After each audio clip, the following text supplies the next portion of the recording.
नए भारत के युवा, हमारा भारत जो है बाकी कंट्री की तरह ये भी जो है मॉडर्न हो रहा है और साथ ही साथ जो है हमारे यहाँ भी जो है बहुत सारी चीजों का अब इन्वेंशन होने लगा है।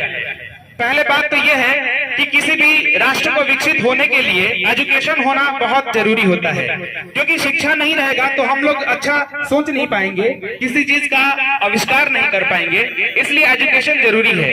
अब एजुकेशन में भी बात आती है कि किस टाइप की एजुकेशन जरूरी है। पढ़ने को तो बहुत सारा चीज है ना, हर चीज थोड़े ना हम पढ़ लेंगे।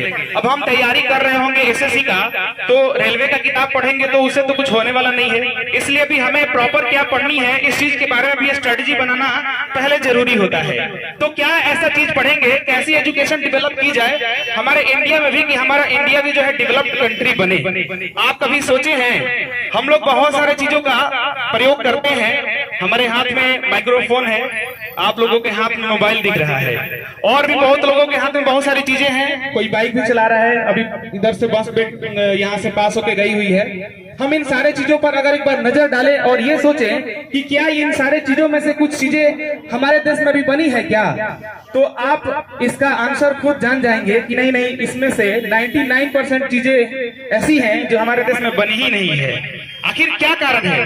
भारत तो भाई महान देश है, महान किस लिए कहा जाता है?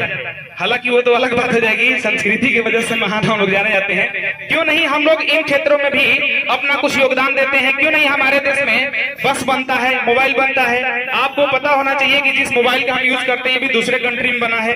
मोबाइल के अंदर जो एप्लीकेशन यूज करते हैं उनमें से बहुत सारे एप्लीकेशन दूसरे देशों में बनी हुई है। व्हाट्सएप, ट्विटर, फेसबुक, गूगल, आप क्या क्या नहीं यूज करते हैं, इन सारे चीजों का आविष्कार दूसरे देशों में हुआ है। क्यों नहीं भारत में भी होता है?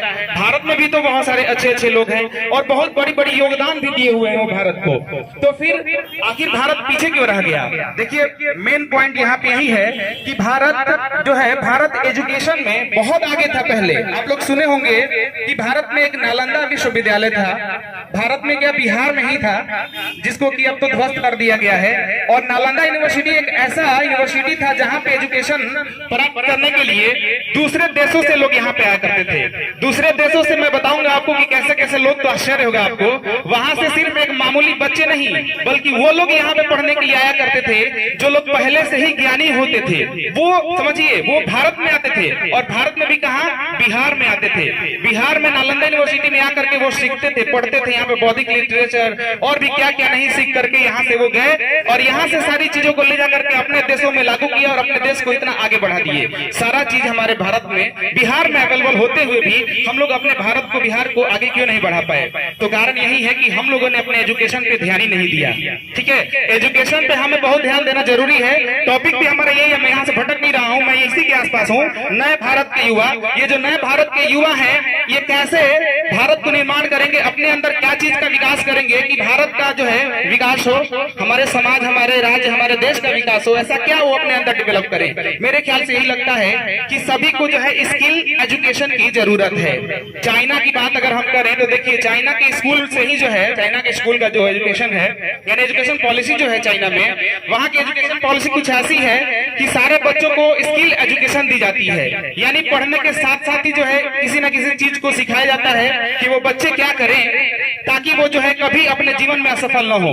नालंदा की बात मैंने थोड़ी ही देर पहले की हुई थी, दोबारा एक बार और कर देता हूँ, क्योंकि नालंदा यूनिवर्सिटी का जो सिलेबस था मैंने पढ़ा हुआ है कि सिलेबस में बहुत सारी चीजें थी जो आप पढ़ना चाहते थे, वो सारी चीज पढ़ सकते थे। उसमें 6 चीजें ऐसी भी थी जो कि सबके लिए कंपलसरी थी। बहुत सारी चीजें हैं, ग्रामर था जिसमें मतलब जिसको सीख करके हम अच्छे तरीके से बात करना जान जाते थे, बड़ों से कैसे बात करनी है, छोटों से कैसे करनी है, सामान्य जो लोग हैं उनसे कैसे बातें करनी है, बहुत सारी चीजें ज्यादा एक्सप्लेन नहीं करूंगा। उसमें एक चीज ये भी था, मैं बता देता हूँ मेन चीज, कि उसमें एक हैंडीक्राफ्ट भी था। हैंडीक्राफ्ट का मतलब हस्तशिल्प, वो भी स्किल में आ सकता है। उसमें मेडिकल साइंस, ग्रामर, लॉजिक और स्किल डेवलपमेंट के लिए एक हैंडीक्राफ्ट भी था। उसको इसलिए रखा गया था वहां पे कि बच्चे जिस चीज के लिए भी वहां पे गए हो, जिस कोर्स के लिए भी गए हो, वहाँ पे पढ़ने के लिए, उस कोर्स को तो वो पढ़ेंगे ही, पर वो हैंडीक्राफ्ट सीख करके, यानी कि जो हस्तशिल्प था उसके अंदर में वो कुछ ना कुछ एक कला सीखेंगे। हो सकता है कि वो सिंगिंग का कला हो,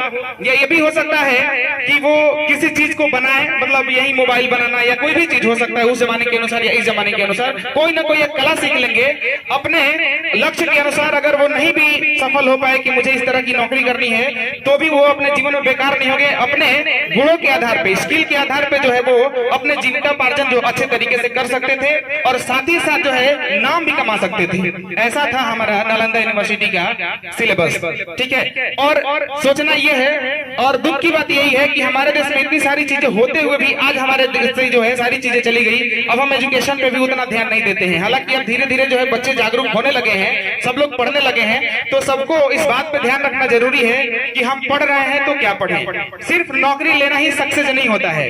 हम लोग ये सोचते हैं कि सफल हम तभी होंगे जब हमें कोई सरकारी नौकरी लग जाएगी या प्राइवेट भी, तो प्राइवेट नौकरी ले लेना या सरकारी नौकरी ले लेना हम सफलता को नहीं कहेंगे कि ये सफलता को दर्शाता है। हालांकि सरकारी नौकरी, प्राइवेट नौकरी कोई खराब बात भी नहीं है, आप करके भी जो है जीविकोपार्जन कर सकते हैं। लेकिन अगर आपका जॉब नहीं लगा तो आप निराश भी ना हो, फ्रस्ट्रेट भी ना हो। आप जो है अपने अंदर कोई ना कोई स्किल डेवलप करके आप अपना काम शुरू कर सकते हैं, जिसपे कि आज हम लोग चर्चा कर ही रहे हैं। नए भारत के युवा ऐसा क्या करें, तो अपने अंदर एक स्किल डेवलप करें जिसके माध्यम से जो है वो अपना विकास कर सके, अपने समाज और पूरे अपने राज्य और देश का विकास कर सके।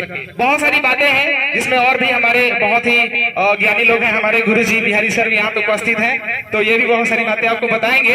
मैं अपनी बात को यहीं पे बंद करता हूँ, और जो भी है हमारे यहाँ पे एंकर साहब, मैं उनको आमंत्रित करूंगा, माइक संभालें स्टेज।